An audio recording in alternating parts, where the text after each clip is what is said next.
Pregnancy is the time where the baby develops in the uterus. It usually lasts 40 weeks after the menstrual period. You aren't actually pregnant because of the way your due date is calculated, but your body is now preparing for pregnancy. During the second week, an egg is released from your ovary and the process is called ovulation. Around the end of the second week, the baby is conceived in the process called conception or fertilization. This usually happens when both sperm and egg cell merge in the fallopian tube.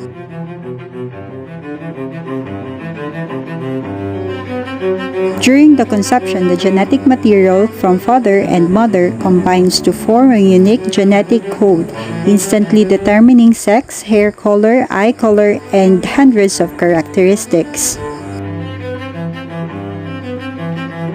This new single cell called the zygote or embryo is the beginning of new human being or new life. Third week, the zygote divides to form a group of cells called blastocysts. The cells of blastocysts begin to arrange themselves into two groups. The inner group will develop into a baby and the outer group will nourish and protect it. During week 4, the blastocyst moves into uterus where it hatches out of its outer layer. Once freed from its outer layer, the blastocyst can embed itself in the thicker lining of the uterus and the process called implantation. Weeks 5 to 10 is called the embryonic period. All the major organs starts to grow, such as the brain, spinal cord, and the heart.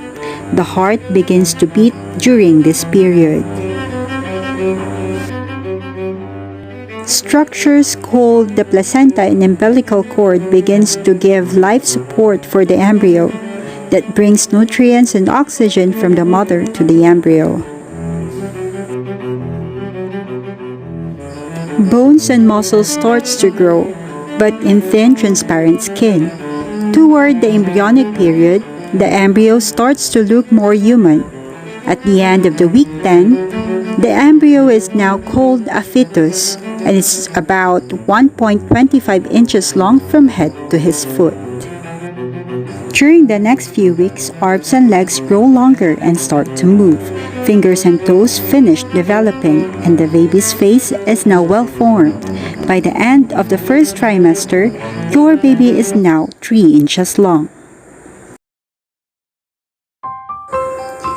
Your baby grows and changes fast during your second trimester.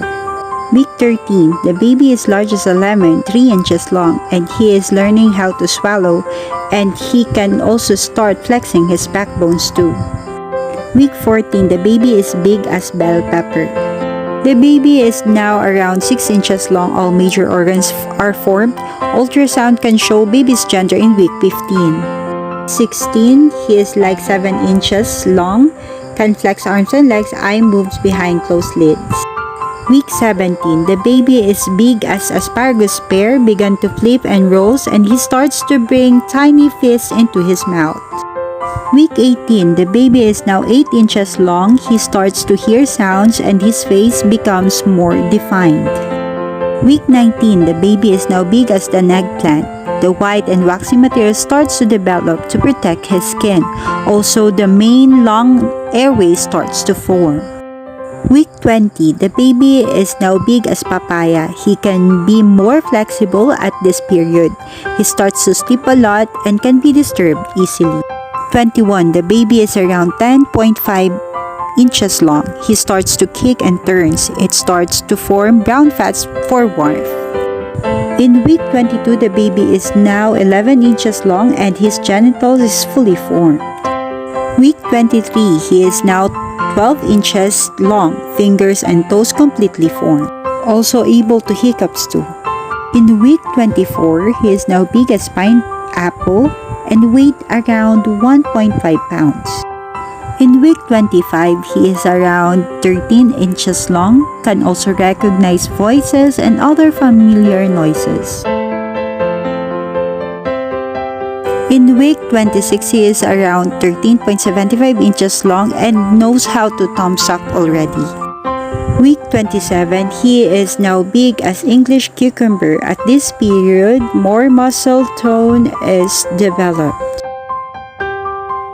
The third trimester pregnancy period. Week 28, the baby is now 14.75 inches and his eyes are now open. Week 29, the baby weighs 3 pounds, starts to gain fat and his skin becomes smoother. Week 30, he is around 16 inches long and can respond to light. Week 31, the baby is 16.5 inches long and gain weight fast. Week 32, the baby weighs 3.5 pounds. Week 33, he is around 4 pounds and now practicing swallowing, yawning, and breathing. Week 34, he is now like sugar pumpkin, and his baby fat is more growing. In week 35, he is now heavy as 5 pounds. Week 36, this is the time he develops his sleep pattern, and his nails are starting developing too. Week 37, this is the time his bones and muscles are well developed and now ready for outside world. Week 38, this is the time that the baby is already crowded inside of you.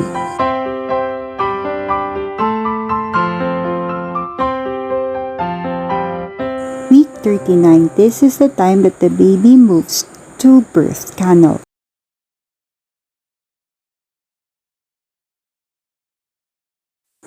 Week 40, he is now small as watermelon and ready to meet his mother.